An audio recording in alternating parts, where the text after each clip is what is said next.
पश्चिम बंगाल में हाल ही के दिनों में दो घटनाएं सामने आई हैं जिनमें महिलाओं के साथ दुर्व्यवहार और उनके साथ मारपीट की गई है। अब पहली घटना उत्तरी दिनाजपुर जिले के चोपड़ा इलाके की है, जहां पर 30 जून को एक वीडियो वायरल हुआ। इस वीडियो में एक आदमी, एक महिला और एक आदमी को सड़क पर डंडे से पीटता हुआ नजर आ रहा है।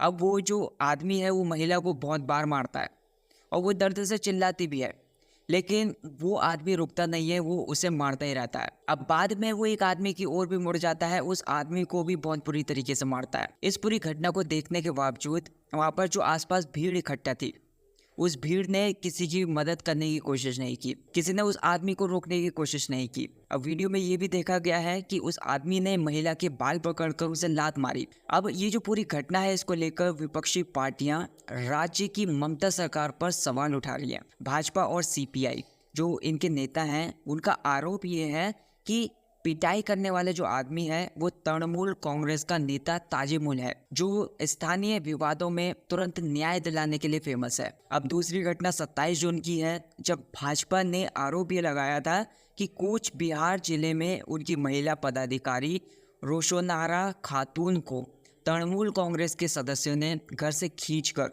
सड़क पर घसीटा और उन्हें निर्वस्त्र करके पीटा। आरोप ये है कि तृणमूल कांग्रेस के गुंडों ने गोखस डांगा इलाके में सार्वजनिक रूप से, मतलब सभी के सामने पब्लिकली महिला के कपड़े भी फाड़ दिए। अब पुलिस ने दोनों घटनाओं में आरोपियों के खिलाफ मामला दर्ज कर लिया है और उनकी तलाश भी जारी है, लेकिन इन घटनाओं की साफ वजह अभी तक सामने नहीं आई है।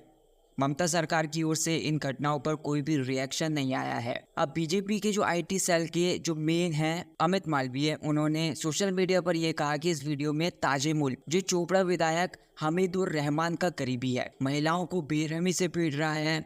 उन्होंने आरोप ये लगाया कि बंगाल में शरिया अदालतें चल रही हैं और वहां ममता बनर्जी महिलाओं के लिए अभिशाप बन गई हैं। सीपीआई के नेता मोहम्मद सलीम ने इस वीडियो को कंगारू कोर्ट से भी बदतर बताया और ये कहा कि तृणमूल कांग्रेस के गुंडे खुद ही सजा दे रहे हैं। अब कांग्रेस नेता के अधीर रंजन चौधरी ने भी इस पर अपना रिएक्शन दिया और ये कहा कि इलेक्शन के बाद राज्य में जो भी हो रही हिंसा है वो समझ के परे है, वो किसी के भी पल्ले नहीं पड़ रही है।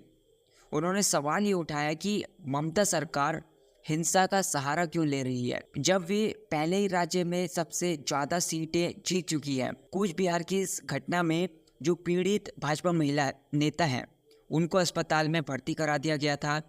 उन्होंने ये बताया कि तृणमूल कांग्रेस की महिला ने उन्हें निर्वस्त्र करके पानी में डुबोने की कोशिश की और उनको धमकी दी कि अगर वे तृणमूल में शामिल नहीं होती हैं तो उनको और ज़्यादा प्रताड़ित किया जाएगा। अब पश्चिम बंगाल में जो महिलाओं के साथ मारपीट हो रही है, उनके साथ जो दुर्व्यवहार हो रहा है, हाल ही के घटनाओं में आप देख सकते हैं। ये जो घटनाएं हैं उस पर मेरे विचार यही हैं कि ये जो घटनाएं हैं वो ना केवल हमारे समाज में जो भी अपराध बढ़ रहा है उसका साफ संकेत देती है, बल्कि ये भी बताती है कि हमारे देश में महिलाओं की सुरक्षा को लेकर अभी भी बहुत सारी सीरियस चैलेंजेस हैं या फिर बहुत सारी गंभीर चुनौतियां हैं। सबसे पहले ये बहुत ज़्यादा दुख की बात है और ये बहुत ज़्यादा शर्मनाक बात है कि भीड़ तमाशा देख रही थी और किसी ने भी उन पीड़ित महिलाओं को और वहाँ जो एक आदमी था उसकी मदद करने के लिए आगे आने की कोशिश नहीं की। ये जो घटना है ये हमारी सामूहिक जिम्मेदारी, मतलब हम सभी की जिम्मेदारी और सेंसिटिविटी पर बहुत ज़्यादा गंभीर सवाल उठाती है। समाज में ऐसा माहौल बन चुका है जहां अपराध होते हुए देखते हैं लोग,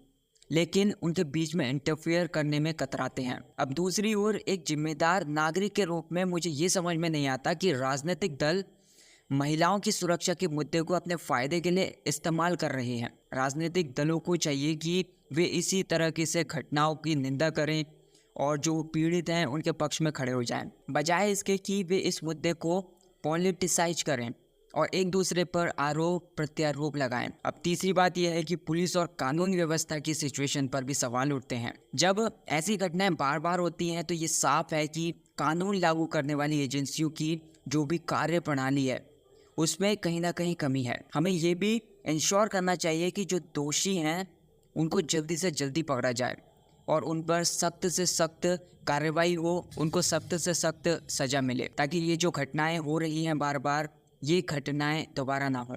मुझे ये महसूस होता है कि हमें अपने समाज को एकजुट होकर इन सारी समस्याओं का सामना करना होगा। हमें ये इंश्योर करना होगा कि हमारे आसपास कोई भी जो पर्सन है वो असुरक्षित महसूस ना करे। हमें अपने संवैधानिक अधिकारों और उनकी जिम्मेदारियों का सम्मान करना चाहिए और एक ऐसे समाज का निर्माण करना चाहिए जहां हर किसी को समान सुरक्षा और न्याय मिले। अब महिलाओं के साथ ये जो हिंसा हो रही है उसको रोकने के लिए हमें ना केवल कानून सख्त करने की ज़रूरत है, बल्कि समाज में एक ऐसा माहौल भी बनाना होगा जहां महिलाओं का सम्मान किया जा सके और उनकी सुरक्षा की जिम्मेदारी हर नागरिक की होगी। हमें अपनी सोच को बदलने